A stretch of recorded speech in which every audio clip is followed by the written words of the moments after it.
Pero no nos hablaste, por ejemplo, de que aquí tuvisteis pues a un hombre de feliz recuerdo para todos nosotros, que era el profesor Emiliano Aguirre, aquel que nos vino a hablar de la evolución humana, aquel que nos vino a hablar y que te dijo, amigo Félix, que había descubierto a tu abuela, la de Burgos, y que calculaba que debía de tener unos 750.000 años de edad. No sé si se acordará usted, amigo, en la provincia de Burgos, en la cueva de Atapuerca, se han encontrado restos fósiles de hombres pertenecientes al grupo Erectus, que debieron vivir y deambular por aquellas tierras hace ya 750.000 años, que antepasados nuestros, desde luego, además vivían en la provincia de Burgos, y cuando uno es de Burgos, pues como decía Emiliano Aguirre, el sabio antropólogo, muy bien puede pensar que aquel espécimen sea considerado como un abuelo, como un familiar del que uno tiene, diríamos que la obligación de sentirse orgulloso. Pero no nos hablaste, por ejemplo, de que aquí tuvisteis... Se acabó. Muy bien. Bueno, vamos a dedicarle una hora.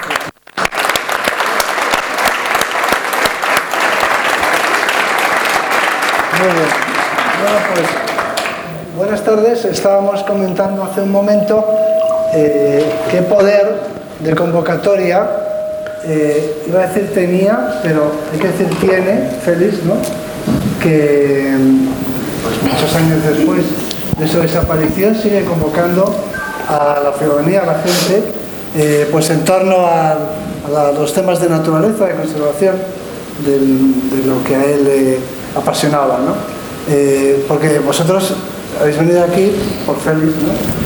Para hablar de Félix, para recordarlo y para hablar de los temas que a Félix le gustaban y le interesaban. Así que es él el que nos convoca. Dicho así, parece una cosa muy mística, ¿no? Y casi religiosa.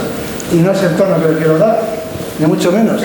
Pero sí que es cierto que es una palabra que asociamos con valores que compartimos, ¿no?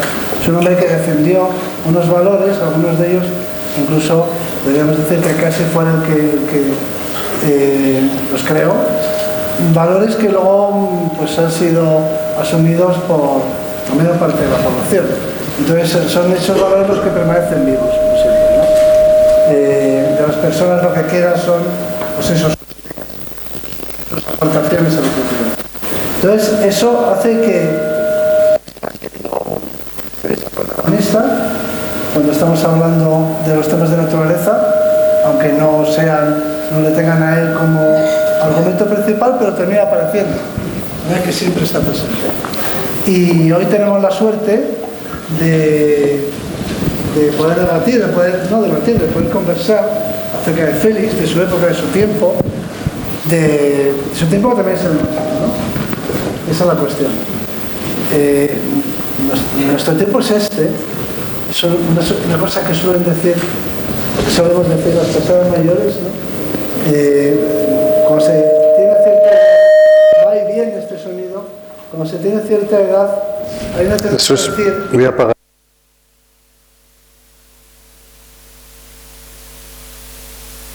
Una sutil...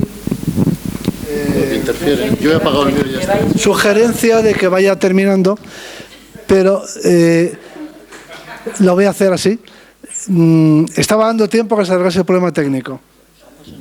No, vosotros podéis utilizar la tecnología más moderna y yo me seguiré con la clásica. No, estaba diciendo que a partir de cierta edad empezamos a decir eso de en mi época, en mi tiempo, y algunos reaccionan frente a eso y dicen, no, bueno, vamos a ver, o en nuestro tiempo, y algunos dicen, no, nuestro tiempo es este.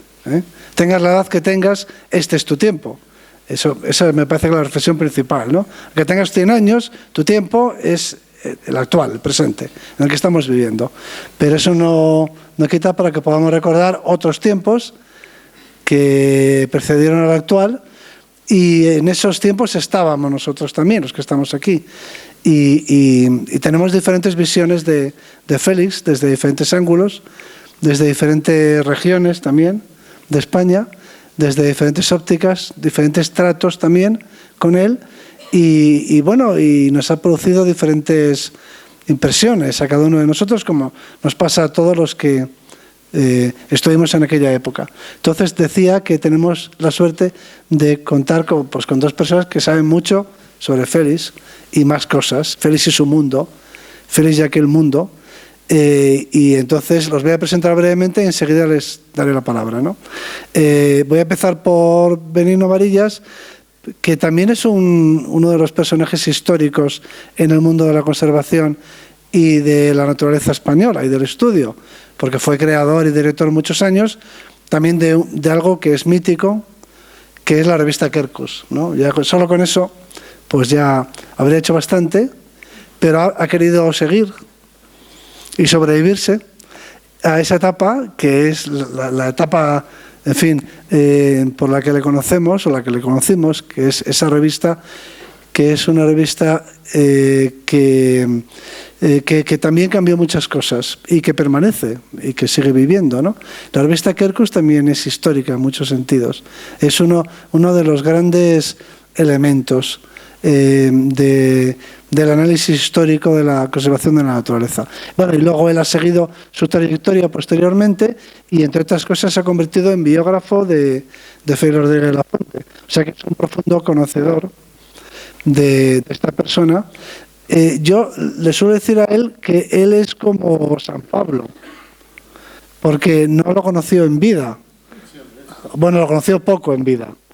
Bueno, él nos va a contar ahora, pero lo que quiero decir es que él lo conoció más por su obra, sobre todo por su obra, y es una perspectiva diferente, ¿no? Y eso quizá es bueno para un biógrafo, ¿no? No haber tenido, no estar influido, ¿no?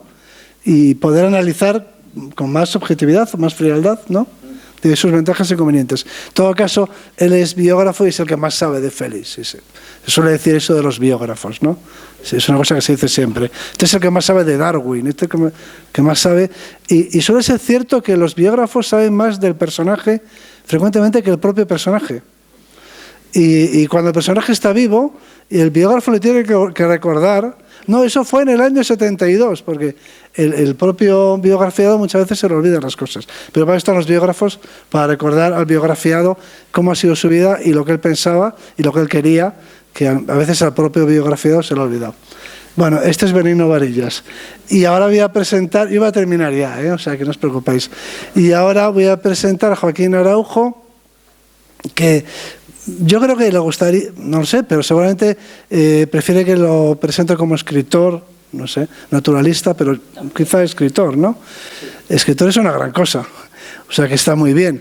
Escritor de temas de naturaleza y más allá, de naturaleza en un sentido muy amplio, que trabajó, sí, estrechamente con Félix, entre otras cosas en libros que luego todos hemos leído y que guardamos y que atesoramos. Lo que todos nosotros tenemos físico, material, de Félix son los libros, la fauna ibérica, la fauna. El objeto que todos tenemos, físico, de aquel tiempo y de su obra, ¿no? Y aquí Joaquín tiene, por supuesto, mucho que contar porque él es parte de esa obra.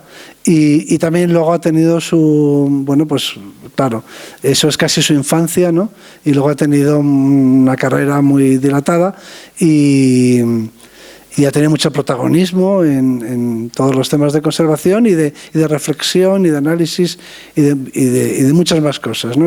Y es una persona muy conocida, es un personaje público, podríamos decir, y un referente en los temas de conservación y de naturaleza incluso sin conservación. De manera que son las dos personas que mejor, no se me ocurre, algún otro también, alguno de los biólogos que colaboraban con él, pues como Miguel Delibes, etcétera, Castroviejo, podrían también aportarnos sus visiones, pero yo creo que con las dos personas que me acompañan vamos a poder...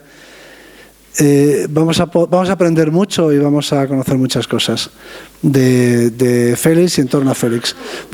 La verdad es que no sé a quién daré la palabra primero, se la voy a dar a Joaquín Araujo, entre otras cosas porque él ya habló ayer extensamente en la presentación de su libro, y entonces yo voy a intervenir aquí a partir de ahora solo como, más que como moderador, iba a decir como moderador, no creo que haga falta moderar el debate, casi más como cronometrador del coloquio. Bueno, y nada más. Cuéntanos tú, Joaquín, pues un poco tu conexión y tu relación. Espero que no se acople ahora. ¿Habéis apagado? Sí, se escucha perfectamente. Bueno, la pregunta que me hace Juan Luis me lleva directamente pues al acontecimiento más afortunado de mi propia trayectoria, y eso que me puedo definir como una persona con mucha suerte a lo largo de mi vida, por las formas de vivir que he elegido, por las personas que me han acompañado y porque, sobre todo, mi pasión es contar cosas y me las han dejado contar, y además en la totalidad de los medios que existen. Pero pensad, y lo tiño de perfil anecdótico, como crónica, como incluso coloquialmente cercano, íntimo. Pensad lo que puede suponer para un joven naturalista que en junio de 1975 sonara el teléfono y que fuera Félix Rodríguez de la Fuente para proponerme una comida. Yo en aquel momento trabajaba en la Cátedra de Cordados y en la Sociedad Española de Ornitología, y de esa comida salí como secretario de redacción de la Fauna Ibérica. Me quintuplicaron el sueldo, que ya es algo a tener en cuenta. No es que sea lo importante, sino que evidentemente ahí empezó una relación que quiero resumir al máximo posible. Yo acabé teniendo a los pocos días de aquel encuentro, de aquella comida, me instalé dentro de casa de Félix. Es decir, esta es una de las realidades imponentes de mi propia vinculación con él, y yo creo que de todas las cosas que me han pasado en mi vida. Para que todo fuera más fluido, más eficaz, pues la propia editorial Salvat decidió que mi despacho fuera dentro de casa de Félix, en un anejo, pero dentro del edificio físico donde vivía la familia. Allí me pasé los últimos 6 años de vida de Félix, trabajando todos los días laborables del año, coordinando los colaboradores de la Fauna Ibérica y luego iniciando otros proyectos. Si eso ya es algo que, desde luego, yo a veces lo he comparado, lo he dicho, como me han preguntado 1000 veces mis compañeros de los medios de comunicación, aquellos casi 6 años pues equivalen probablemente a bastante más que hacer un par de carreras y un par de doctorados, desde el punto de vista de la puesta en práctica, de aprender haciendo. Casi podríamos decir que aquello se convirtió en un taller medieval en que yo era un aprendiz que acabé aprendiendo a hacer, pues, por supuesto a escribir, por supuesto a coordinar, por supuesto luego me incorporé, muy pronto me incorporé a las películas, formé parte del equipo del Hombre y la Tierra, y culmino esta primera respuesta a lo que ha preguntado Juan Luis con algo todavía más inaudito, ¿no? Y lo digo también en plan historia periodística, ¿no? A mí me despierta una llamada el famoso 14 de marzo de 1980 del director gerente de la editorial Urbión, dándome la noticia de la muerte de Félix. Antes de las 24 horas yo estaba encargado por Televisión Española y por la editorial que he mencionado para terminar lo que Félix no podía evidentemente terminar.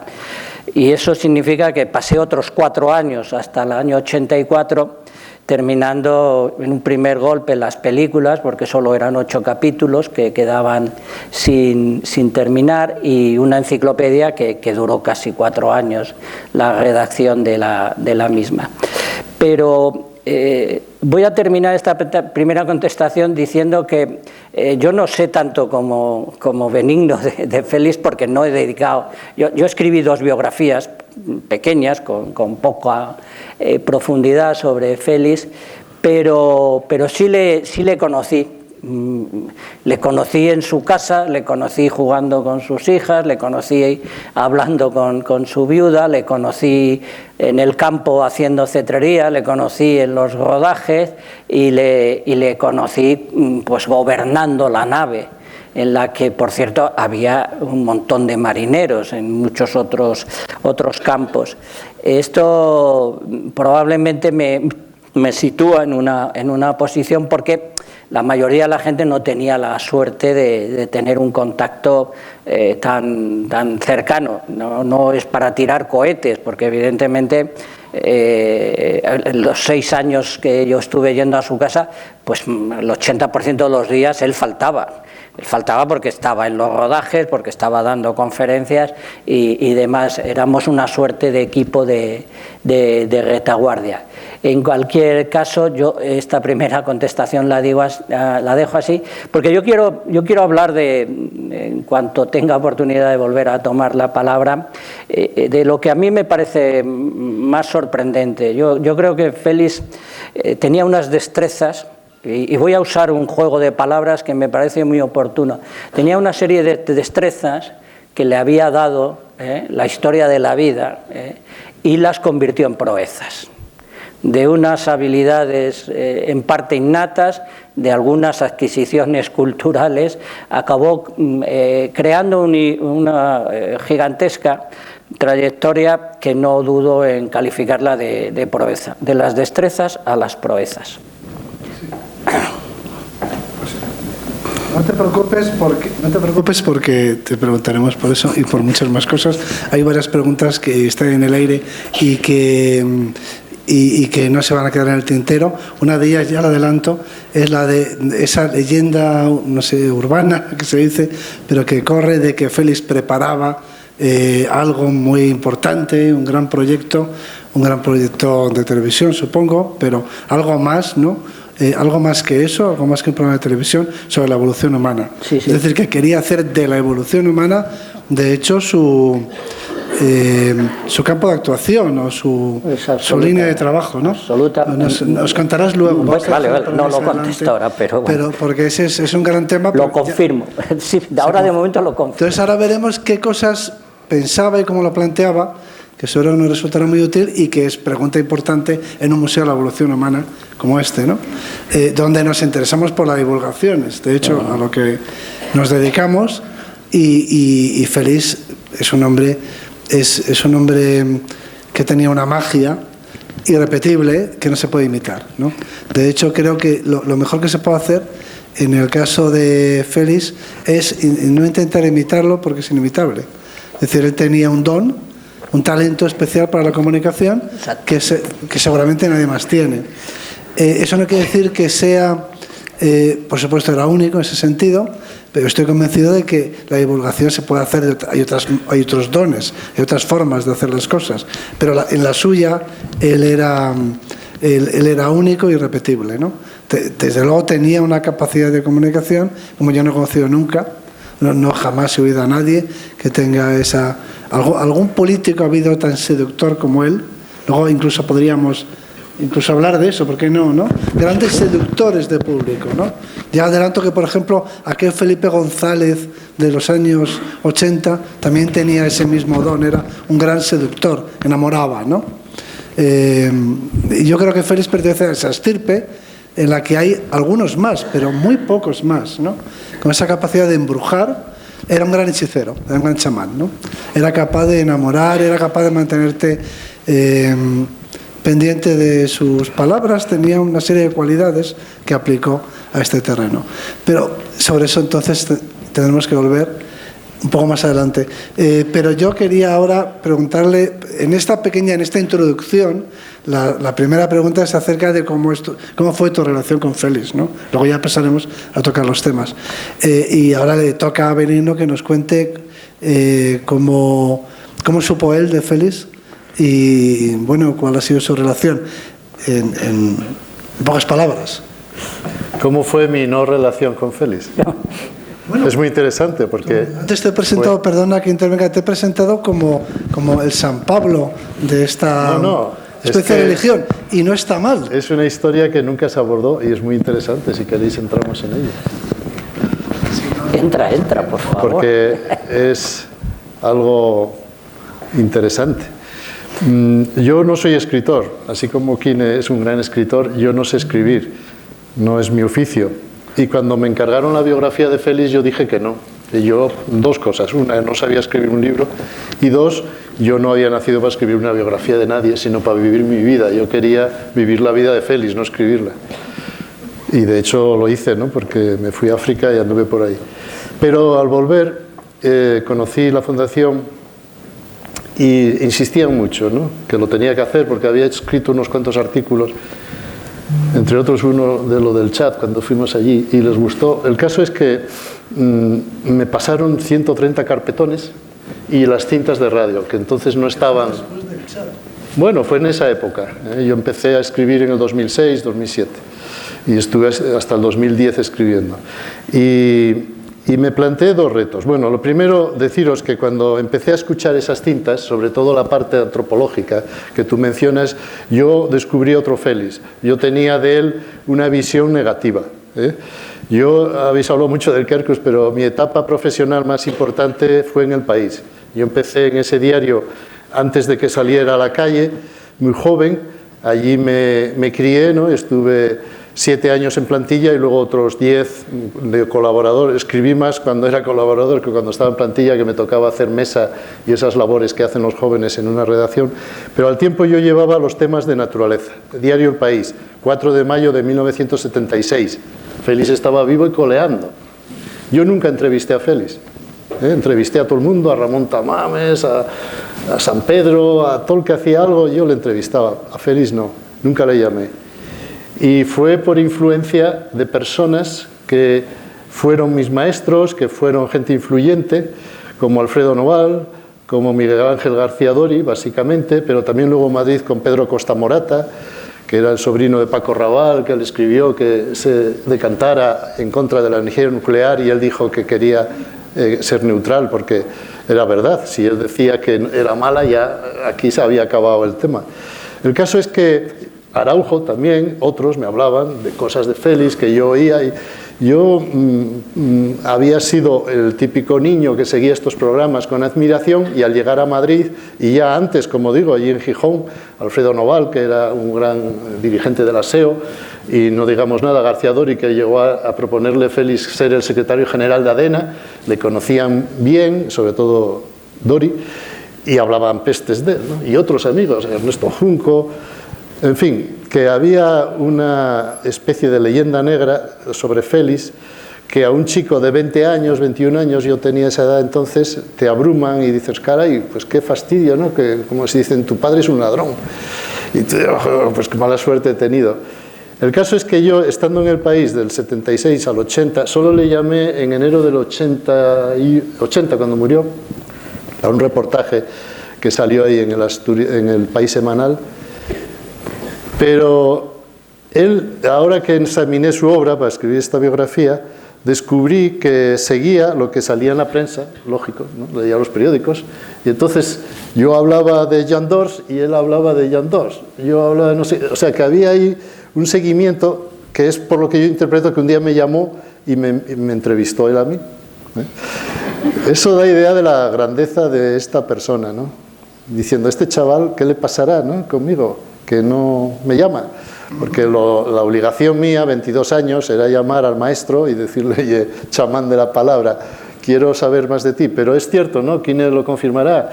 Que el movimiento ecologista estaba surgiendo, El País surge como un revulsivo dentro del mundo de la comunicación a todo lo que había, y Félix era lo antiguo, era el pasado, era el franquismo, y yo le tuve en la nevera. Y ayer lo conté, creo, y si no, pues lo he contado en otros momentos y lo podéis leer, hasta el año 2000, sí, 1999, que estando viviendo en África, en una aldea perdida descubrí el tomo 10 del Fauna, traducido al inglés, y después de estar hojeándolo diciendo qué maravilla, qué calidad estos ingleses, cómo divulgan, veo en una letra pequeña by Félix Rodríguez de la Fuente, y digo, ¿pero esto qué es? Y era el tomo 10 traducido. Y ahí me caigo del caballo y llamo a redacción, digo, hay que hacer un gran reportaje sobre Félix, y empiezo a indagar sobre este hombre, y descubro esa parte que efectivamente es la más interesante de Félix y la más desconocida. No, casi nadie aireó esa pasión que él tenía por el Paleolítico, y sobre todo algo que yo echo de menos en muchos de vosotros, que bueno, yo he leído cosas, y de ti también últimamente hablas mucho de la extrapolación al futuro, al hombre del futuro, con esos valores que se supone que tenía el ser humano en el pasado, pues de estar integrado en el medio, de tener otras pautas de comportamiento y sobre todo un sentido universal, ¿no? Era un hombre que no tenía fronteras, no tenía esta compartimentación que vivimos ahora de los nacionalismos y las banderas y tal, no, el ser humano iba, venía, no sé muy bien, Juan Luis podría contarnos más cómo eran, pero desde luego eso era lo que a Félix le apasionaba. Y creo que es donde realmente tiene interés este personaje, al margen de esta añoranza de recordarle, ¿no? Porque aún a día de hoy nos dice cosas nuevas, nos abre puertas, nos ilumina en que todo esto que estudian estos sabios ahí, que parece que están todo el día analizando huesos que no sé qué sentido tiene, pues resulta que tiene un sentido enorme, porque es indagar en quiénes somos, quién es el ser humano y en qué medida el Neolítico nos transformó. Sobre eso hablé ayer ampliamente, no sé si aquí hay público que se repite y no quiero volver a contaros lo que conté ayer, pero al margen de eso sí os invito a todos los presentes a que exploréis esa faceta en Félix, en esta institución, en estos personajes que son la vanguardia de todo ese conocimiento que se va arrancando, y nunca mejor dicho, milímetro a milímetro a las capas de la Tierra, y que pues, probablemente lleguen a explicarnos quiénes somos los humanos, ¿no? Y ya nada más. Bueno, no, estamos en ello, pero es que el científico, por definición, ahora que haces esa alusión, el científico, lo más característico del científico es que tiene dudas, es que duda. Ya lo decía Darwin, el científico duda siempre, duda de todo, nunca tiene certezas.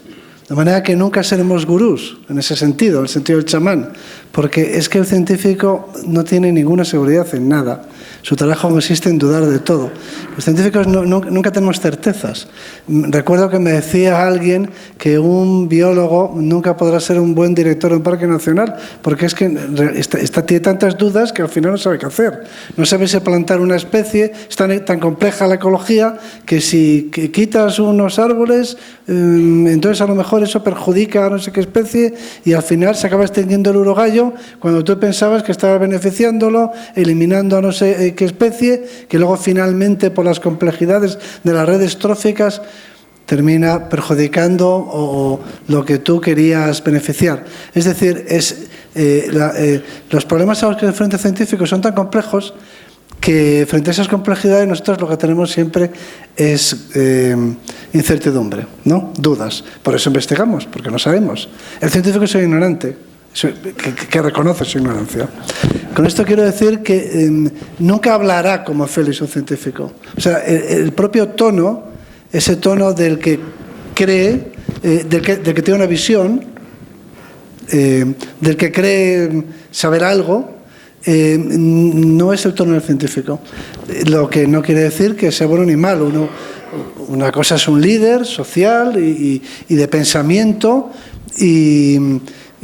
o un filósofo que tiene una tesis, que tiene un pensamiento y que los pone con absoluta confianza en sí mismo, ¿no? Con esa que eso es lo que seduce, lo que impresiona y lo que convence, que el pensador o el filósofo o el líder en cualquier campo habla con una seguridad que nunca oiréis en un científico. Es decir, si veis a un científico que os contesta una pregunta sobre un problema con absoluto convencimiento, seguro que no es un buen científico. Seguramente ni siquiera es un científico.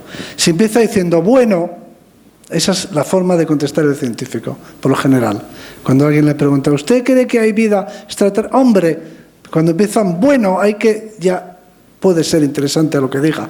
Si contesta no o sí, con total convencimiento, pues seguramente tenga un papel muy destacado en la sociedad y pueda hacer mucho bien, pero no es el perfil, vamos a decirlo así, del científico. Por eso, los científicos nunca haremos las cosas que hacía Félix, porque Félix no hacía lo que nos dedicamos a hacer nosotros.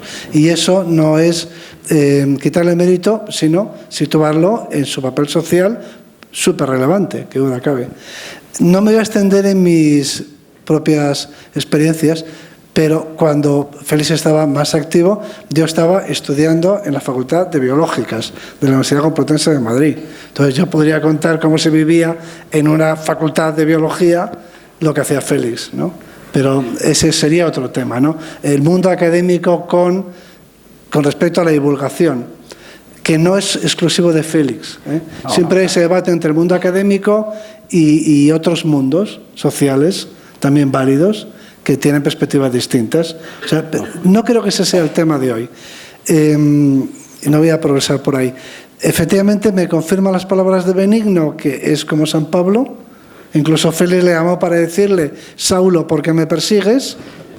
¿No? Ha utilizado la expresión hasta que me caí del caballo. Luego, es obvio que él ha tenido una vivencia. A Benigno, Félix se le reveló. Una revelación. 20 años después. Ah, bueno, claro, efectivamente, no en directo. Por eso es una revelación, si no habría sido un conocimiento personal. Bueno, pero sí que podemos... Félix, desde luego, era un hombre que evolucionaba, para empezar, eso es parte de su grandeza. Desde el punto de vista, primero, Félix tenía un don. Eso es indudable, ¿no? Y ese don podría verlo, que es el don de la comunicación, de la persuasión, de la oratoria, como me queráis llamar, un don muy valioso, y con ese don pues era un gran vendedor, si queréis decirlo así, en términos modernos, y con ese don pues podría haber triunfado en la industria, en el comercio, en la política y en lo que le hubiera dado la gana. Por supuesto, en todo aquello que tenga que ver con la comunicación. Pero tenía un fondo. Sí, si me permites. Es que además hubo una indagación sobre esta característica de Félix, absolutamente conforme y de acuerdo con lo que acabas de decir. Félix tenía muy poco de científico, poquísimo, y en cambio tenía lo que nos ha pasado a todos los divulgadores, tenía la suficiente inteligencia para que sus cimientos fueran los de los científicos. Es decir, él, por supuesto, buscaba la información más actualizada, más relevante. Tenía también, además, relaciones como la que mantuvo con Valverde, que, por otra parte, es uno de nuestros grandes científicos en el campo de la biología. Pero yendo a la característica que yo quería situar en lo de las destrezas, quiero ampliarla, matizarla un poquito. Bueno, Félix, para empezar, tenía el tono de voz más adecuado para llegar al alma de las personas. Y esto está estudiado por los científicos. Es decir, si tú tienes la suerte, como él tuvo, de que la fortuna tocara con una varita y que estuviera en el tono medio entre barítono y tenor, con una tendencia a una sonoridad extraordinaria, ya tienes una faceta ganada, porque eso es lo que más sintoniza con la mayoría de los tímpanos humanos. Es decir, nació ya con una capacidad extraordinaria de que el instrumento que le valió, porque yo voy a decir una frase con 3 palabras, pero probablemente si fuéramos lo suficientemente generosos o tuviéramos el suficiente tiempo para continuar ese estudio, que a mí me dio casi por empezarlo, pero luego lo abandoné, Félix era su voz. Era su voz. Era la voz como Sí, era su voz. Y yo a esto le he dado muchas vueltas, porque luego pues Benigno, que ha tenido la oportunidad de oír los programas de radio, pero claro, yo iba con él a grabarlos y simplemente él, ¿qué me dices, Joaquín? Oye, majo, vamos a hacer esto. Es que simplemente, fíjense ustedes qué frase, pero ¿qué me dices, Joaquín? Oye, majo, vamos a hacer esto y tal. Es que ya estabas metido en el bolsillo, o sea, es que no tenía que decir más, o sea, y si, bueno, supongo que a las mujeres pues le pasaba igual, ya les había metido en el bolsillo. Por tanto, primera destreza o primera donación de... Sí, se metía en el... Bueno, sí, además tenía una playa de admiradoras, esto lo puedo confirmar porque eso es lo que le pasa a uno cuando va todos los días a casa de alguien, ¿no? Acabas sabiendo, y más llegaban cartas de amor llegaban a montones a Guisando 26, que era donde vivía, en Madrid. Esa es una circunstancia absolutamente fascinante, pero evidentemente con un complemento, porque ya puedes ser el registro acústico puede ser maravilloso. Pensad simplemente en los grandes triunfadores en el mundo de la radio. Es decir, Luis del Olmo, Iñaki Gabilondo, Carlos Herrera no serían en absoluto personajes de una incidencia ilimitada en nuestra sociedad si no tuvieran las voces que tienen. Hay que ser, además hay que tener cultura, hay que tener información y hay que construir relatos. Y aquí viene otra multiplicación de la extraordinaria eficacia que Félix tenía como comunicador, y es que construía historias con una facilidad. Es decir, cualquier dato que le venía por un lado o por otro, inmediatamente urdía una trama que tenía pues el encantamiento del cuento contado al amor de la lumbre. Era un cuentacuentos. Sí, era un griot, tú has mencionado la palabra chamán, pero evidentemente uno de los poderes de los chamanes era precisamente la curación por las palabras. Es decir, que tenía inmediatamente creaba una resonancia, una vibración con la capacidad que tenía de con su entonación contar historias emocionantes, que esta es ya la guinda del pastel, porque tú puedes contar historias formalmente perfectas, puedes contar una historia científicamente correcta, puedes contar una pero es que él inmediatamente acababa haciendo una narración de aventuras, una cosa que inmediatamente atrapaba la atención. Tenía el dominio, yo creo que innato, espontáneo, ¿no? Sí. No, eso vino de nacimiento. Eso vino de nacimiento. Me imagino que la práctica, pero el control del ritmo y la pausa. Sí. Además del tono. Y bueno, esta parte la completo con algo que también conviene siempre acordarse. Una retentiva extraordinaria, una memoria descomunal. No sé si tenemos tiempo, pero os puedo contar cómo se hacían las grabaciones de los textos de las películas. O la resumo muy deprisa, ¿no? Porque tú eso lo habrás tocado también en la biografía. Félix decía, nunca escribió un guión. Él veía las imágenes, se habían montado de acuerdo a una escaleta, una trama, decía, mira, vamos a poner esto aquí, y el día que había que sonorizar con su propia voz la historia.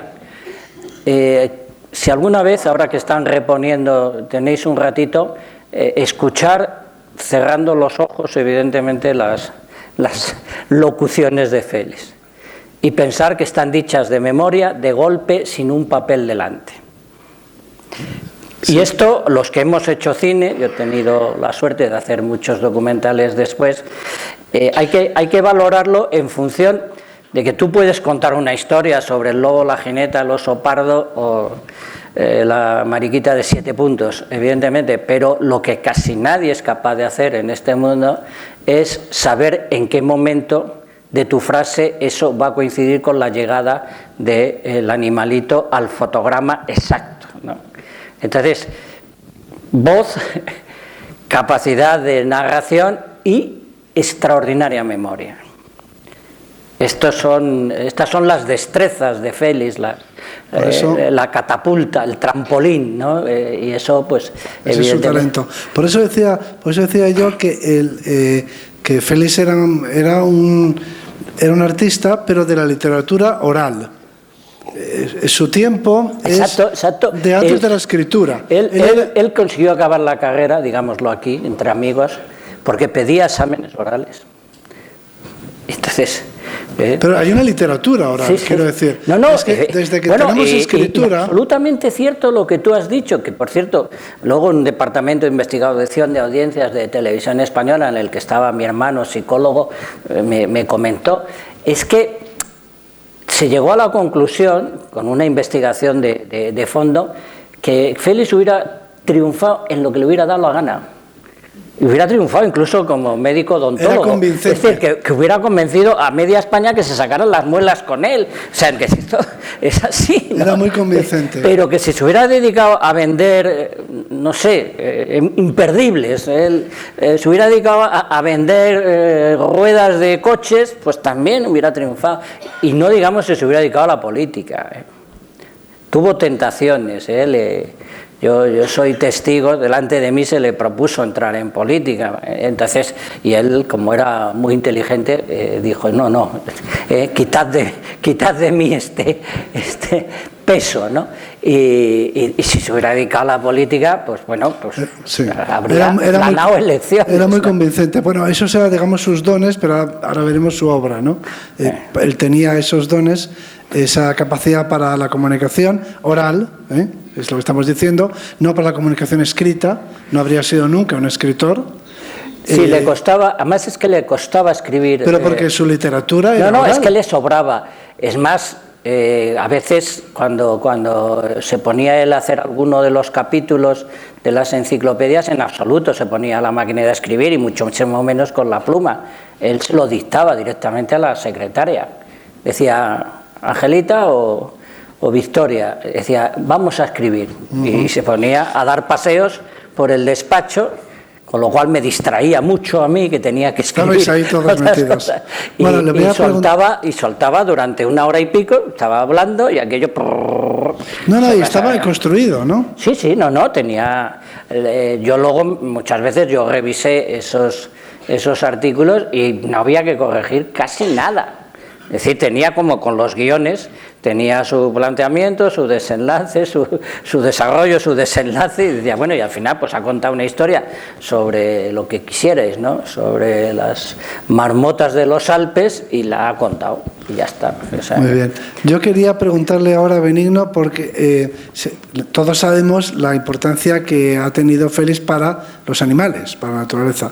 Entonces me gustaría preguntarle a Benigno acerca de la influencia que han tenido algunos animales, concretamente, o sea, animales con nombre, en Félix, y de eso creo que se ha escrito menos, o se ha hablado menos. Es decir, cómo ha habido animales que han influido, que han cambiado, que le han cambiado a él como persona y su visión y todo.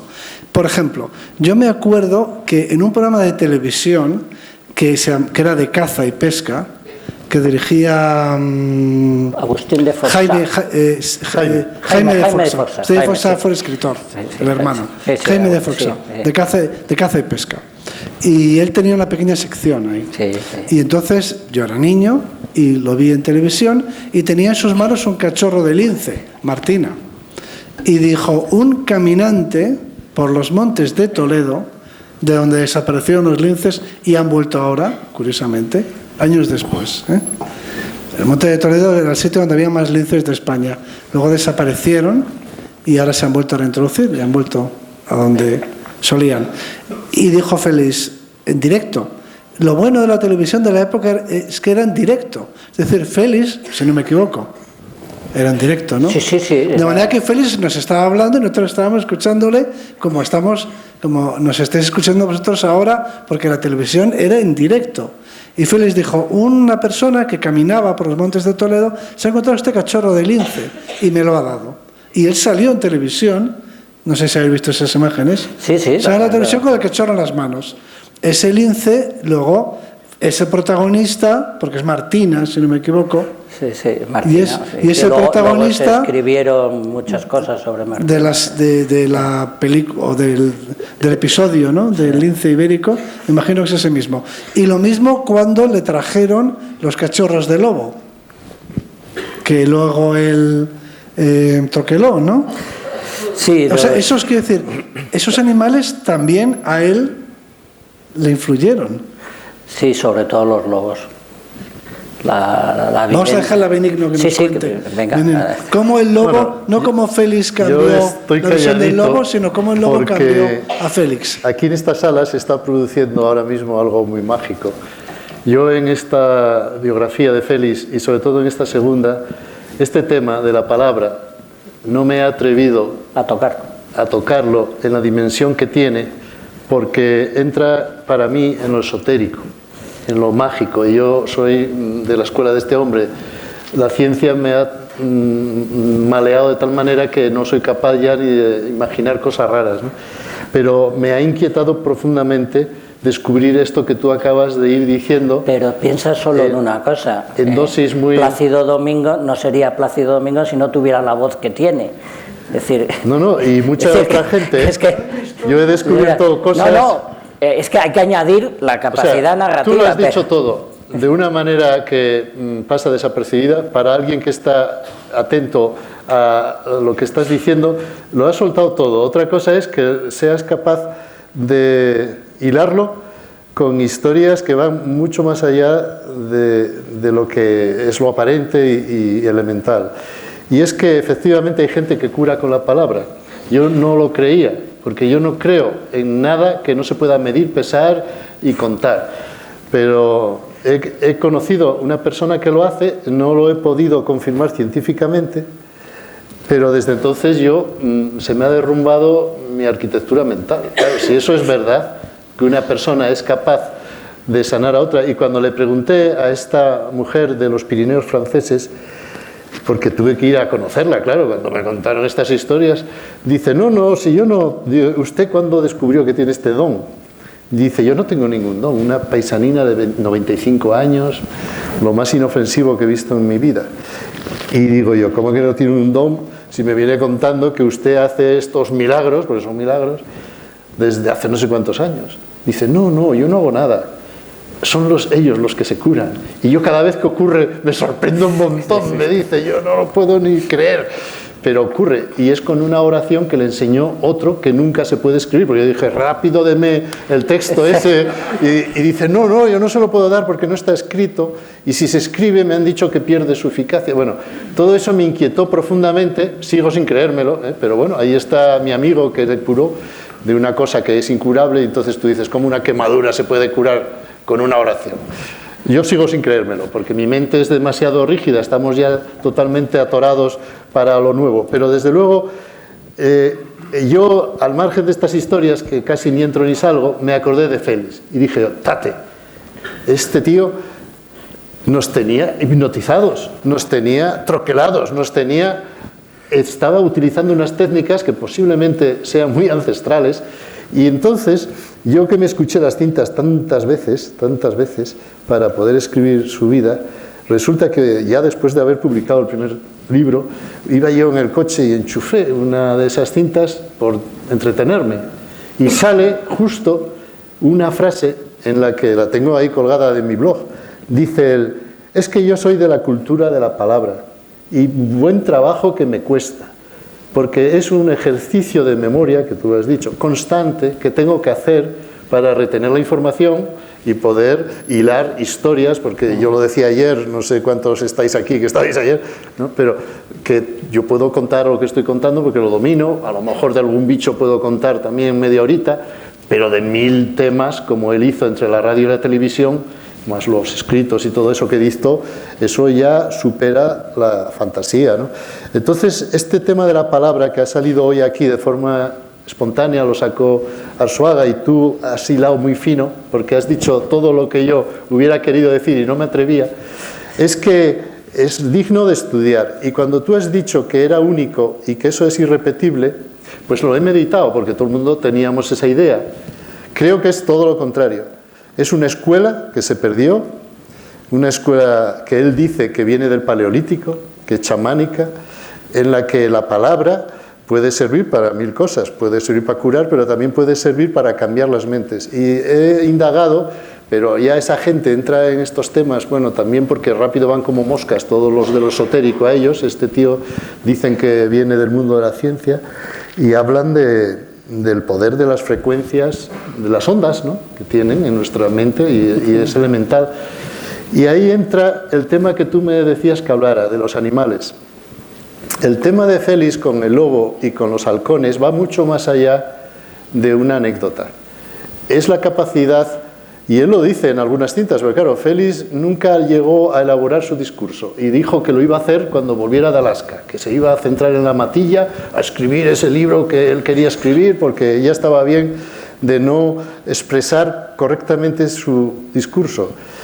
Y es que se supone, y él lo cita de Konrad Lorenz, que así se titula el libro más famoso del premio Nobel 1973 de etología, El anillo del rey Salomón, que le permitía hablar con los animales, ¿no?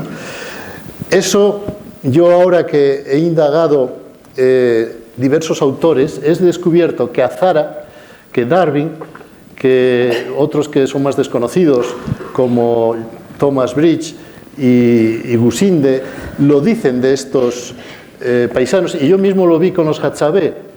Tienen una capacidad de interpretar y de comunicarse, pues el pajarito ese que le lleva la miel, de ver si la leona va a cazar o no va a cazar, y entonces pasan por delante de ella, que también los neolíticos como los masái conservan muchas de esas capacidades, ¿no?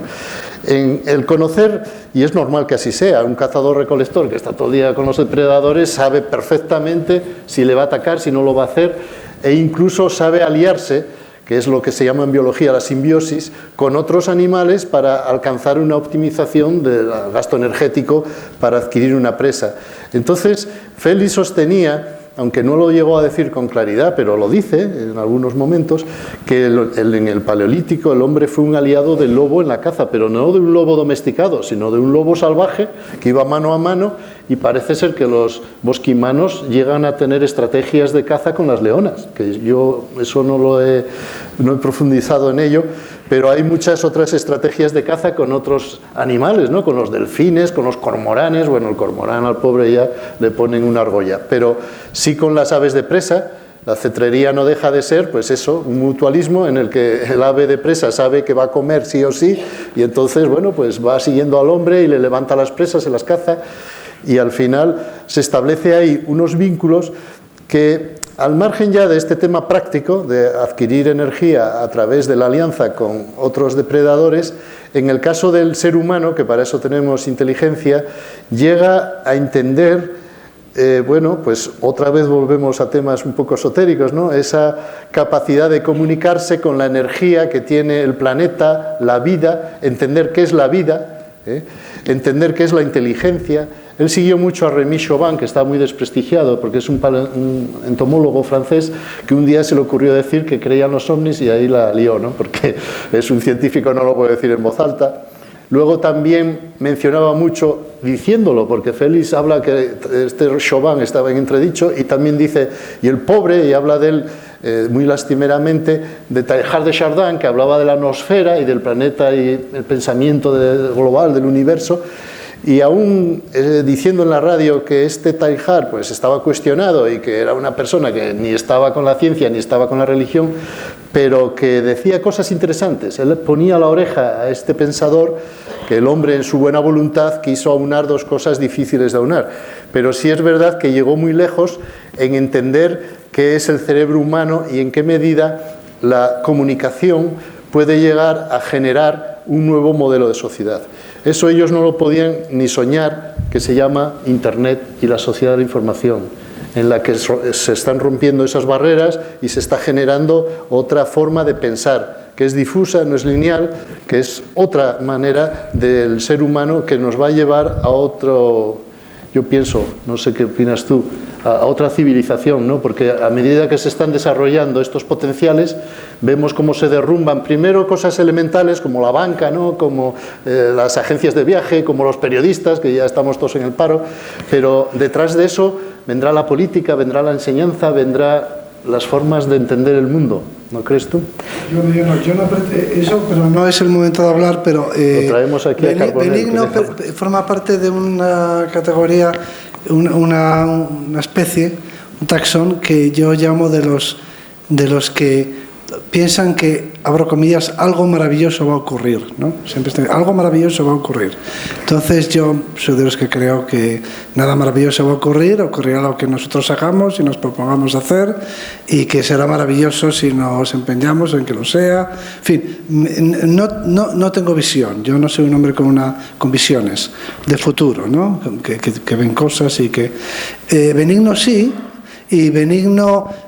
Lo que pasa es que Benigno se queda siempre en la orilla y no termina de dar el paso, pero Benigno insinúa algo parecido a que Félix sea una especie como de enviado de alguna manera. No llegas a tanto. El enviado se llama Tim no sé qué, Lee, está en el Centro de Energía Nuclear de Suiza, inventó el hiperlenguaje. Ese es el enviado, el que nos hizo tener Internet accesible a todos vosotros. Bueno, yo cuando empecé a difundir Internet en el mundo, la gente se reía de mí, los periodistas me decían, pero esto es un juego, ¿no? ¿Para qué sirve el email? ¿Para qué sirve el hiperlenguaje? Y yo decía, no, esto os va primero... Pero tú ya estabas, ya tenías una visión, es lo que decía. No, yo tengo visiones. Que él es un adelantado. Claro que las tengo, pero insisto en que nosotros somos meros observadores de los verdaderos chamanes, que es la gente que nos está cambiando el mundo. No, profeta no, yo soy un observador de lo que se ocurre. Pero déjame que lo glose, que lo que quiero decir es que tú tienes una aproximación a Félix como de un hombre visionario, profético, en esa línea. No. Bueno, entonces, yo descubrí que él define Internet a partir de observar a las termitas y a las hormigas, eso me maravilló, pero por influencia de Remy Chauvin, que es el primero que dice que los insectos sociales están yendo a una especie de inteligencia, ¿no? Y que a partir de ahí Félix, que pilla rápido las cosas, como bien decía Joaquín, y tú mismo, es como una esponja, el tío dice, hosti, pues si la feromona permite un hormiguero que piensa, la palabra y la cultura, que es la feromona de la especie humana, va a permitir un planeta pensante. Y ahí se acuerda de la atmósfera de Tarjar, pero él no llega más lejos. Somos nosotros, y de hecho su hermana me decía, Benigno, te lo has inventado todo, porque Félix no hablaba de Internet. Yo, claro que no podía hablar de Internet, pero sí estaba atento. Y ahí te voy a decir una cosa. Pero espera un momento, yo tengo que ordenar un poco Dudaba. este coloquio. A mí me parece que tú tienes una visión algo mística del tema. No, bien, pero luego tendrás tu oportunidad. Los místicos sois los científicos que os llegáis a explorar la realidad y el futuro, no nos sobre todo. Sois unos cagados. No nos ¿ves lo que yo decía? Pero no os atrevéis a decirle a la gente, hay que ir por allí. Eso es bonito. Ahora... Pero yo quería darle la palabra a Joaquín, ya esto nos ha animado un poco. Hombre, por supuesto, si no aquí se duerme. Y ahora pasaremos a darles la palabra. No, pero para terminar, yo creo, si os parece, vamos. Era muy interesante el tema de cómo los lobos cambiaron a Félix, que eso se nos puede contar en pocas palabras, y la última pregunta. La última pregunta es ese proyecto de Félix, que era, tengo entendido, mucho más que un proyecto un proyecto profesional, no sé cómo decirlo, o televisivo, sino que era a lo que se pensaba dedicar, ¿no? Un proyecto vital, o profesional en un sentido mucho más amplio. Era su nueva... era una metamorfosis casi, ¿no? Era un cambio de fase, ¿no? Algo muy gordo que tiene que ver con la humanidad y el planeta en relación con el pasado. Esto es una pregunta un poco filosófica, en relación con el pasado y la prehistoria. Pero tú fíjate, todos los que hablan de la prehistoria, que yo he conocido, que no sean prehistoriadores, todos los que hablan de la prehistoria, en realidad de lo que quieren hablar es del futuro, del algo maravilloso va a ocurrir.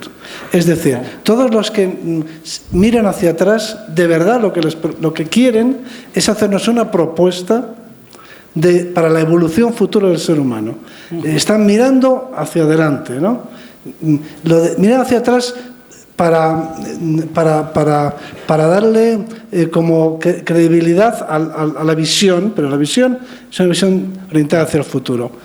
Y esa era mi pregunta, porque dentro del mundo del evolucionismo se ha mencionado la teoría de Chardin, por ejemplo, ¿no?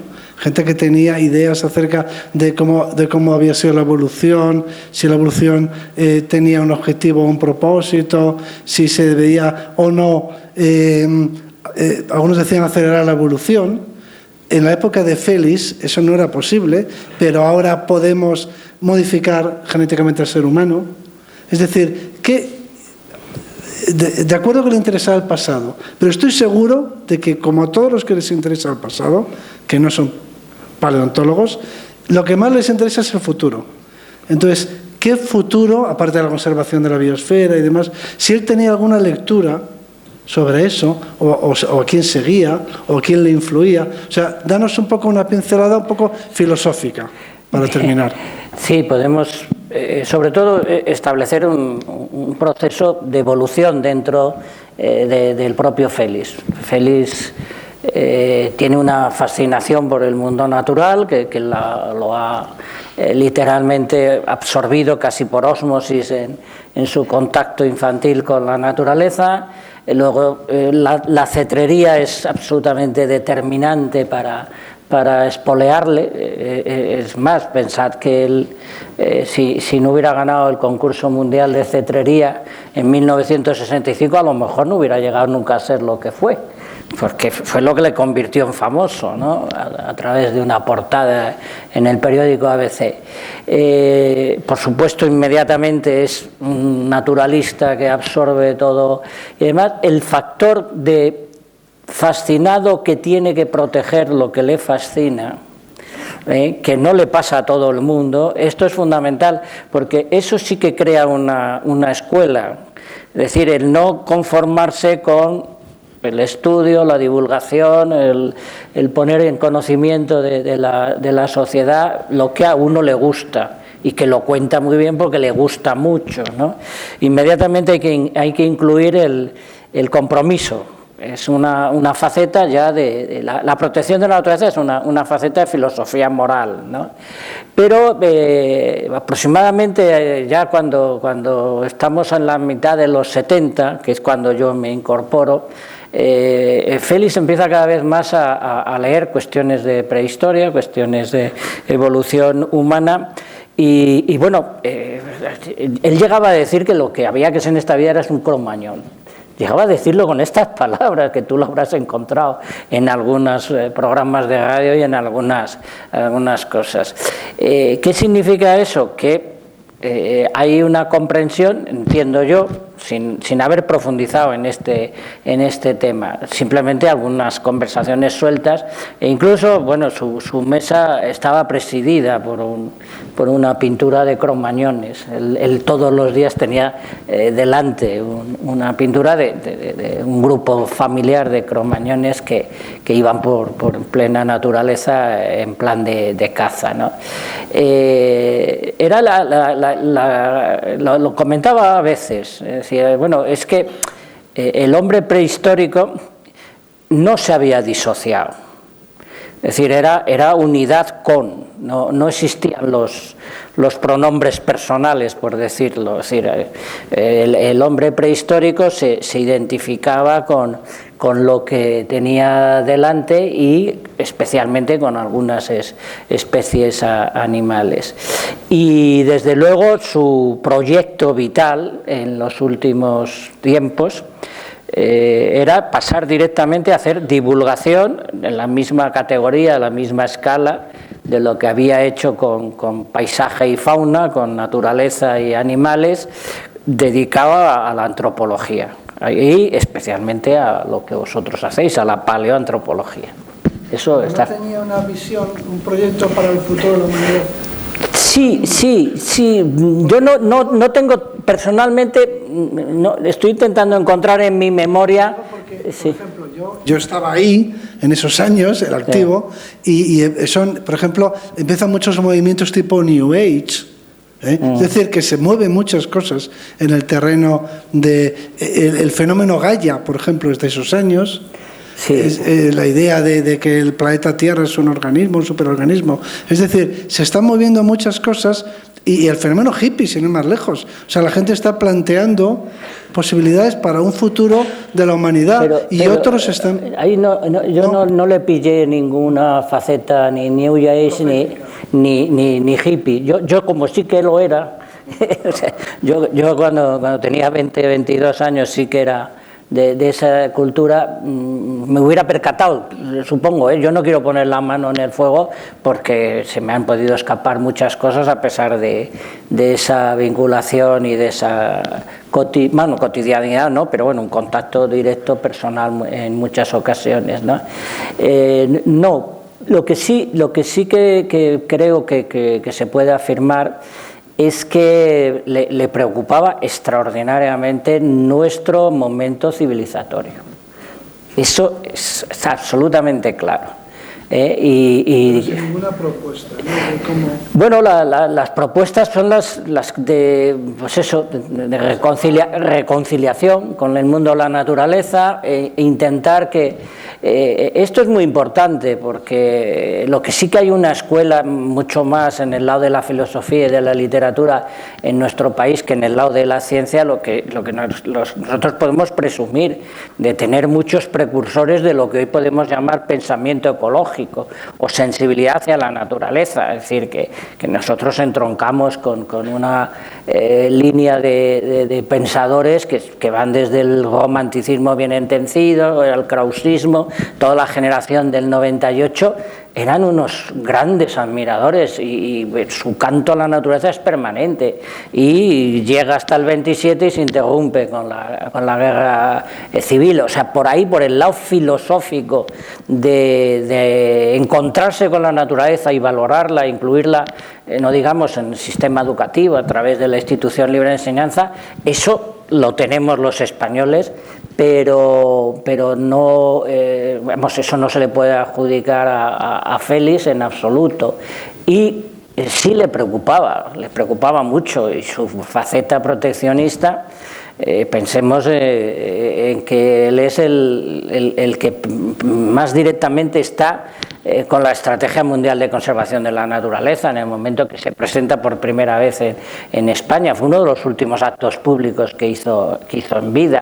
Su trabajo dentro del WWF está en esa línea, pero desde luego una formulación la hubiera hecho, estoy convencido que la hubiera hecho si hubiera vivido más años, pero no lo encuentro yo en mi memoria, por lo menos. Bueno, yo voy a pasar la palabra al público para que les pregunte o comparta la reflexión que os parezca. Yo sí que quería añadir una última cosa, que aquí en Castilla no se conoce y que tenemos que ser los de fuera de Castilla los que la contemos. Y es que para mí Félix es Castilla, curiosamente. Yo me acuerdo que vi la primera película de Félix que se llamaba Alas y Garras. Y la vi en Bilbao, en esa época vivía yo en Bilbao. Yo no conocía Castilla, yo conocía el mundo verde. Y me deslumbró, me deslumbró Castilla. La Castilla, vi los halcones también, iba de halcones y de perdices. Pero a mí lo que me fascinó es el mar de cereal. La Castilla, él no es de la estepa castellana, Poza de la Sal, pero bueno, es el mundo del mundo cerealista, ¿no? La estepa de cereal, ese mundo amarillo que se pone en verano, que tiene olas, y el paisaje castellano típico, y con el castillo en el Alcor, en el cerro, lo que salía en la película salían halcones. A mí me gustaban los animales y luego los estudié, hice una carrera, pero lo que más me impresionó, más vivamente me impresionó, yo vivía en un mundo verde, y lo que más me impresionó fue Castilla. Para mí el protagonista de la película Las Cigarras es Castilla. Y Félix, para mí, era Castilla, y lo sigue siendo. Y de hecho, cuando por primera vez, en un mes de julio, me asomé a la llanura castellana y la vi por primera vez, me pareció, bueno, como lo que yo recordaba de la película, me impresionó. Como me sigue impresionando, pero aquella vez más, porque fue mi primera vez cuando vi toda toda aquella extensión de cereal, ¿no? De cereal amarillo. Y me pareció un gran espectáculo de la naturaleza, a pesar de ser un paisaje humanizado y cultural, pero me pareció algo único. Y donde vive la perdiz y donde vive el halcón, ¿no? O sea que Félix es universal, es un icono de la cultura española y mucho más allá, pero también, y esto se debe valorar, yo creo que, no hablemos del Cid, ¿no?, tan mentado, pero yo creo que es el castellano más famoso, esa dimensión más importante, esa dimensión de castellano no lo he oído nunca mencionar, porque Félix es un protector de la naturaleza, tuvo una enorme influencia, pero es que para mí es uno con su paisaje. O sea, Félix, que luego pudo ir a África y pudo ir a Venezuela y pudo ir a cualquier sitio, y Alaska, donde murió. Pero para mí Félix y Castilla son una y la misma cosa. Y es una asociación, para mí Félix no es Asturias o no es Galicia. Félix es muy Castilla. Está hecho de Castilla, está hecho de barro castellano. Es un hombre de adobe castellano. Y me parece que eso también tiene que ver con su manera de expresarse, con su manera de pensar, ¿no? Sí, era muy castellano psicológicamente. Muchos giros lingüísticos, literarios, palabras son muy, muy castellanas. En eso, desde luego, se puede perfectamente detectar en los parlamentos de Félix. Y luego, por supuesto, amaba este paisaje. Cuando pudo elegir dónde instalar su segunda residencia, pues buscó la Alcarria, buscó una paramera. Curiosamente, pues podría decir, oye, pues si te gusta mucho la naturaleza, vete a un bosque, ¿no? No, él se fue a vivir a un sitio de escasa vegetación, de horizontes muy, muy abiertos, y eligió eso para vivir. Es decir, que tienes razón, era muy, muy castellano. Sí que lo era. El del Miocid, es un Álvaro Fáñez. O sea, preguntarle a cualquiera que no sea de Castilla. Uno no se imagina a Félix en Galicia o en Canarias. No puedes leer un folio entero de Rodríguez de la Fuente o escuchar un programa sin que no salgan giros incluso bastante ancestrales, ¿eh? Es decir, que tenía una retórica... Un carácter, ¿no? El carácter que se vislumbra es un carácter, no sé, castellano. Sí. Bueno, esa es mi percepción desde fuera de Castilla. Y no creo que Castilla... Se habla de fresco burgalés, que sin duda lo es, y de Poza de la Sal, pero tiene una dimensión castellana, o por lo menos eso nos parece a los que lo vimos allí por primera vez en ese mar de trigo, con sus halcones. Nos pareció que era parte del paisaje, realmente parte del paisaje. Bueno, ahora os toca a vosotros.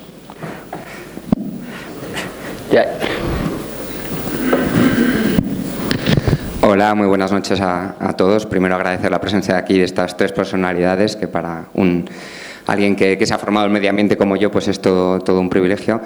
Quería hacer una reflexión sobre lo que habéis dicho. Me parece que es muy interesante todo el debate que habéis tenido, pero sí que quería matizar cuando decíais que era un gran comunicador, cuando decíais que era un gran chamán. Es cierto, pero hay que diferenciar entre un embaucador y un chamán, porque el chamán consigue curar, digamos. El embaucador es alguien que consigue su objetivo personal, ¿no? En el caso de Félix, lo importante quizás es el objetivo que logró, ¿eh? A diferencia de otros grandes comunicadores. Yo ayer estaba andando en bici por la Sierra de Manda y vi un águila real, quizá casualidad, no es algo que se ve todos los días.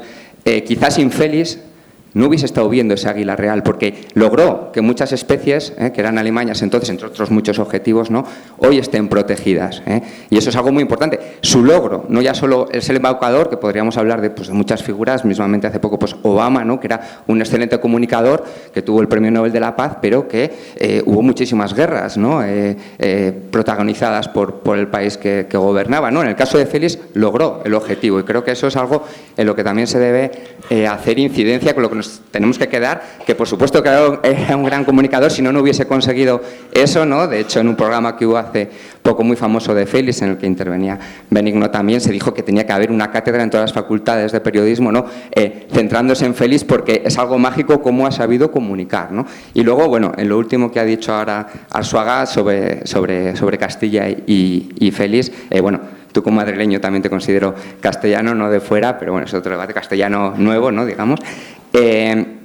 Pero sí, me da pena lo poco que reivindicamos aquí. Es una persona que entronca con todo el pasado, con toda la raíz de Castilla, de hecho nació por su zona, y es una pena ver cómo, no sé si aquí habrá alguien de las administraciones o si el resto de gente pensará como yo, pero no reivindicamos suficientemente en lo que ha sido cabeza de Castilla, como ha sido Burgos, la figura de Félix. Prácticamente estamos celebrando su 90 cumpleaños, ¿no? Y las administraciones que yo sepa poco se han implicado.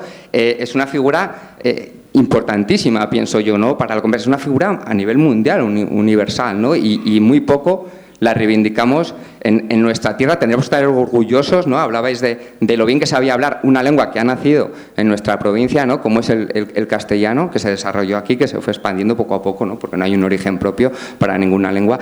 Él dominaba a través de su padre, ¿no? De Samuel, muy bien el castellano, que su padre era notario y le enseñó muy bien.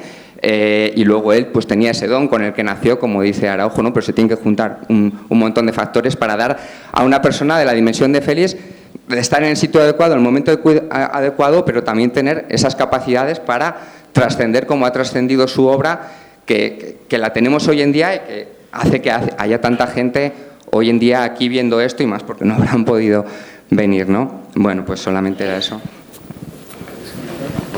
Yo no sé si te he entendido, ¿has utilizado la palabra embaucador? ¿Qué hay que distinguir entre embaucador? No, es que nosotros no la hemos usado nadie. Vale, nada, si era una...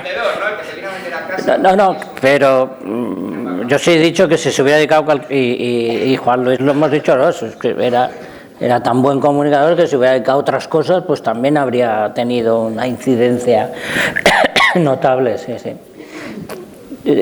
Sobre lo de la protección, yo ahí discutiría, porque claro, yo también me dedico hace 50 años consecutivamente a la protección.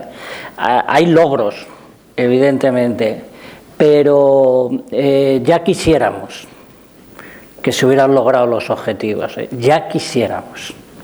Es decir, por desgracia, todo lo que significa protección a la naturaleza en su más amplia dimensión, es decir, espacios, especies, modelos energéticos, modelos de consumo, estamos demasiado al principio todavía. Por supuesto, no hubiéramos llegado ni a lo que tenemos sin Félix, y sobre todo es como si dijéramos, es como una especie de mecha que se enciende, ¿no? Y que por supuesto no hubiera habido un movimiento ecologista como lo conocemos, no hubiera habido las declaraciones de parques nacionales como las conocemos y demás. Pero no quiero cargar las tintas porque puede parecer muy negativo, pero la situación actual sigue siendo especialmente preocupante, incluso en lo que es la conservación de la fauna.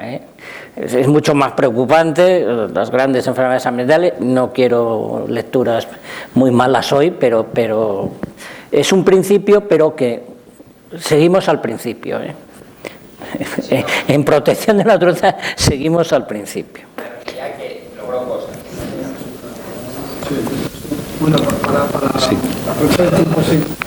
Bueno, muchas gracias a todos.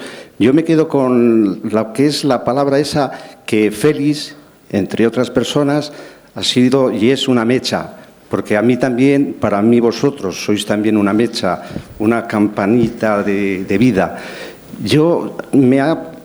Me está ayudando a situarme a ver cómo me vivo yo como ser humano. Y yo, por ejemplo, de Félix, lo que siento es que él era y es naturaleza. Es decir, y yo, por ejemplo, ¿cómo me defino? En algún momento soy naturaleza, pero yo casi siempre hasta ahora soy consciente de que he sido un ser pensante en la naturaleza.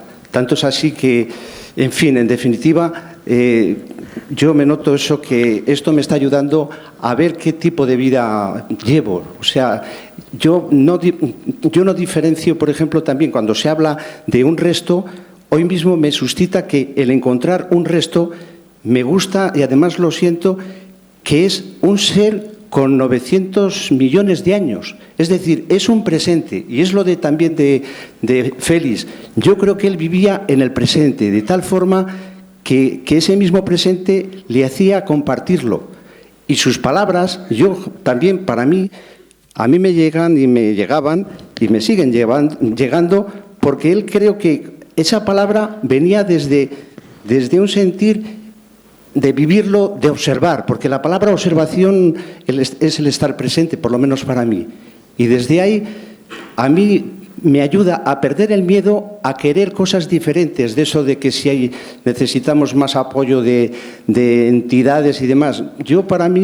A mí me da fuerza de que practico últimamente el estar sentadito y estar en silencio, y eso me está haciendo desacelerar el poder observar más mi entorno y desde ahí vivir, y yo creo que eso, al menos a mí, me hace percibir un cambio. Y no pido más, es decir, que en definitiva yo os doy, las gracias a vosotros y a todos, porque yo ahora estoy sintiendo, es decir, que me siento montado en lo que es en la nave, en este caso de Félix, de la vuestra, pero que todos somos una nave y que cada uno aportamos. Muchas gracias. Muy bien, pues muchas gracias. Yo quería mencionar una cosa, a ver qué os parece, si estoy en lo cierto, al hilo de lo que se ha dicho aquí. Por ejemplo, cuando yo estudiaba en la facultad, la única naturaleza era la supuesta naturaleza virgen. Es decir, los paisajes antropizados, como por ejemplo los campos de cereal, pues no eran naturaleza directamente, no eran interesantes. O los pinares de la población, o cualquier cosa que no fuera la naturaleza supuestamente en su estado original, carecía de interés, no tenía valor, no se valoraba. Una de las cosas que creo que de manera inconsciente o con ayuda, y eso es lo que te voy a preguntar, si es suyo o es tuyo, Félix empezó a poner en valor los paisajes humanizados. Por ejemplo, la falsa estepa castellana. La estepa castellana tiene aves de estepa que viven aquí, aunque sea un paisaje intervenido, un paisaje modificado por el ser humano.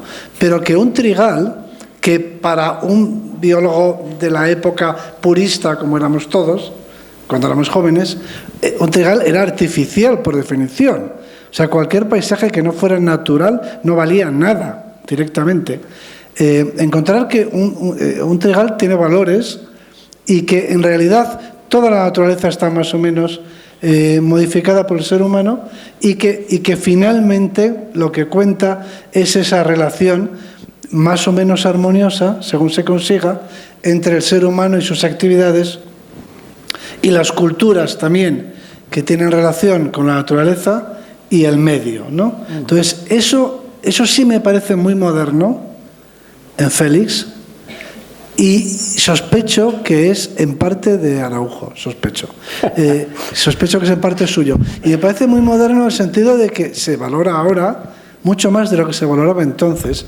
Nosotros todavía en aquella época teníamos la fantasía de la naturaleza virgen, la palabra naturaleza virgen, y considerábamos que toda influencia humana, pues de entrada, era una profanación, y entonces ya hacía que perdiera todo su valor. Una naturaleza modificada, intervenida, no había nada más desagradable, no había nada peor, no había una profanación mayor que una vaca blanca y negra en un parque natural. Eso se considera que era directamente un sacrilegio, ¿no? Ese animal ahí, ese animal doméstico en ese paisaje natural, pues era una profanación. Bien, entonces, en lo que sí que se ha evolucionado, creo yo, es en que ahora tenemos un concepto de naturaleza mucho más amplio en el que entra el hombre también dentro de la naturaleza. Y ahora entendemos que los osos asturianos no viven en una naturaleza virgen, sino que viven en una naturaleza humanizada y viven junto con seres humanos, y que todo eso pues tiene... que el ser humano puede añadir valor, no siempre destruir, sino que puede transformar las cosas y enriquecer con su actividad, si es una actividad respetuosa. Quiero decir, esa visión de que no solo importa la naturaleza virgen, intocada, intacta, el valor de lo intacto, de lo no profanado, sino que el ser humano no es un ser que todo lo destruye, sino que esa relación ser humano-naturaleza también es valiosa. Esa idea sí que va en contra del pensamiento académico. Eso sí que no se respiraba en las aulas de la universidad. En las aulas de la universidad se respiraba la naturaleza dejando al hombre fuera de ella. En la facultad de biología el ser humano sobraba, de hecho estorbaba, era el mal para la naturaleza. Y todos estos paisajes culturales en los que son también acumuladores de esto, que son documentos en los que podemos leer la historia humana, la historia de nuestras relaciones con la naturaleza, un paisaje castellano, ¿no?, en el que hay cultivos, pero también está el soto ribereño, y también está el Alcor, y está el castillo, y está el palomar, ¿no? La apreciación de esos paisajes culturales están en Félix o en Joaquín, no lo sé, porque eso no salía en los documentales, eso salía en la fauna ibérica. Sí, sí. Bueno, yo puedo decir que tengo la inmensa fortuna de, además desde el primer día, yo en el año 68 me incorporé al movimiento ecologista y a los 4 meses ya estaba publicando cosas sobre naturaleza. Aparte de que eso significa que estoy a punto de celebrar mis bodas de oro con el asunto, es que desde ese día yo me consideré primero y sobre todo campesino, más que escritor, más que naturalista, y siempre he vivido en contacto y he defendido la cultura rural casi tanto como al bosque, al lince y al lobo, y no es muy frecuente en el panorama nuestro, y Benigno lo puede confirmar. Hay pocos ecologistas, hay pocos naturalistas que cultiven la tierra como hago yo desde siempre, que tengan animales domésticos, y además me parece que es absolutamente fundamental porque es un acortamiento, es uno de los eslabones. Y yo siempre he procurado introducir destellos, por lo menos, de lo que es la cultura rural, ¿no? Incluso he escrito libros enteros sobre el asunto. Sí puedo deciros... Los modelos de gestión, la dehesa. Sí, sobre eso sí que escribimos. Es más, el segundo tomo de la fauna ibérica está entero dedicado a los medios antropógenos, que llamábamos entonces. Es decir, que empezamos con el bosque mediterráneo y el segundo ya era la fauna de pueblos, la fauna de pueblos y cultivares. Esa palabra la usaba Félix con alguna frecuencia, los cultivares, ¿no? La tierra de pan llevar, los campos cerealistas y demás, ¿no? Eso está claro, está absolutamente a disposición de todo el que quiera coger la fauna ibérica, ¿no?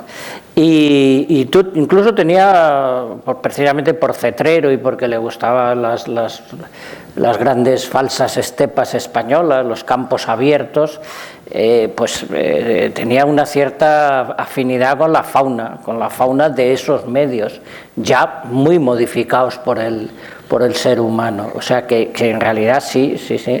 Él el apetito, porque lo tenía, él tenía apetito de naturaleza en mayúsculas, esa era la que tú mencionas, ¿no? Y bueno, de hecho estuvo durante varios años yendo a África a vivir la gran naturaleza, la de los grandes mamíferos, la de las culturas prácticamente paleolíticas con las que estuvo en algunas ocasiones, estuvo con los pigmeos incluso, casi lo más ancestral que nos queda en el planeta, pero como era muy vividor del paisaje, pues claro, vivir el paisaje en la península ibérica pues es vivir un paisaje que ya no tiene prácticamente nada de naturaleza virgen. Esa realidad sí que la tenía presente. Tiene mucha variedad de especies, tiene muchos rincones maravillosos, pero desde luego la naturaleza en el viejo mundo pues no es la naturaleza ideal de las grandes selvas o de las regiones árticas. No tienen prácticamente nada de salvaje en el sentido ese que se le dio en algún momento. Bueno, una última pregunta. Ya. Bueno, aquí tiene el micrófono. Luego, si la pregunta es breve, otra pregunta ahí final. Bueno, yo solamente quería dar un testimonio. Me siento muy privilegiada porque vengo del otro lado del charco. En los años 80 estudié para ser psiquiatra con una especialidad antropológica. Y Félix para nosotros, en la Universidad de Buenos Aires, era un referente curricular en función de cómo se podía transmitir el conocimiento, no siendo científico.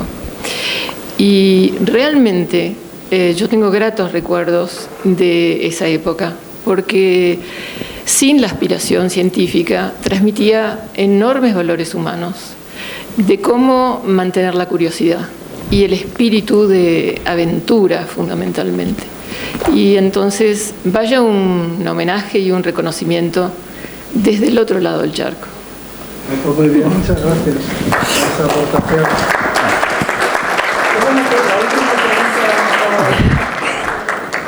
Antes de que nos abandonéis, vamos a concluir este acto con una última pregunta. Hola, ¿se me oye? Sí. Buenas tardes a todos. Bueno, pues yo agradezco al Museo de la Evolución Humana, Paleoatlético Vivo, este acto, recordar a Félix, estamos aquí todo muy bien, pero las personas que estamos sensibilizadas, que somos seguidores de Félix, que consideramos a Félix como el maestro, tenemos una labor, porque Félix se nos fue, ya no está aquí, y la naturaleza hoy está muy amenazada, lo acaba de decir Joaquín.